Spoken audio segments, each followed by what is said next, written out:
నా web development side వెళ్ళాలంటే ఏం ప్రిపేర్ అవ్వాలి ఇంటర్వ్యూ క్రాక్ చేయడానికి? ఈ ఒక్క వీడియో లాస్ట్ దాకా చూడు, నువ్వు ఫుల్ స్టాక్ వెబ్ డెవలపర్ ఎట్లా అవ్వాలో క్లియర్ గా చెప్తా, సరేనా? సో ఫస్ట్ నువ్వు హెచ్టిఎంఎల్ నేర్చుకోవాలి, దాని తర్వాత సిఎస్ఎస్ నేర్చుకోవాలి, దాని తర్వాత జావా స్క్రిప్ట్ నేర్చుకోవాలి.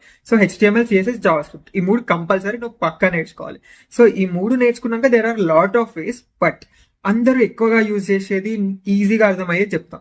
సో దీని తర్వాత నువ్వు రియాక్ట్ నేర్చుకో. సో రియాక్ట్ తర్వాత నోడ్ విత్ ఎక్స్ప్రెస్ నేర్చుకో. రియాక్ట్ తర్వాత Node JS with express.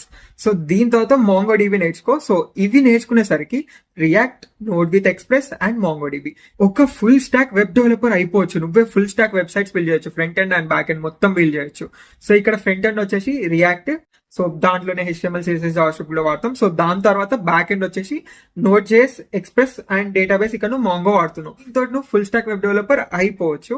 But దీని తర్వాత నీకు చాలా ఉన్నాయి ఎక్స్ప్లోర్ చేయడానికి. సో ఇదైతే బేస్ లాగా బిల్డ్ చేసుకొని దీని తర్వాత నెక్స్ట్ జేఎస్ ఎక్స్ప్లోర్ చేయొచ్చు, దాని తర్వాత టైప్ స్క్రిప్ట్ ఎక్స్ప్లోర్ చేయొచ్చు, ఆర్ స్ప్రింగ్ బూట్ కూడా ఎక్స్ప్లోర్ చేయొచ్చు. So there are lot of ways to explore. But పెద్ద కంపెనీస్ లో నువ్వు జాబ్ తెచ్చుకోవాలి అనుకుంటే మాక్సిమం 90% ఆఫ్ పెద్ద కంపెనీస్ నిన్ను డిఎస్ఏ అడుగుతాయి.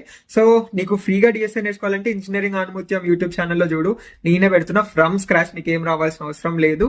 అండ్ ఇంకా మరిన్ని రోడ్ మ్యాప్స్ కోసం కింద క్యాప్షన్ చదువు. ఈ వీడియోని మీ ఫ్రెండ్స్ కి షేర్ చేయడం మాత్రం అస్సలు మర్చిపోకండి. హ్యాపీ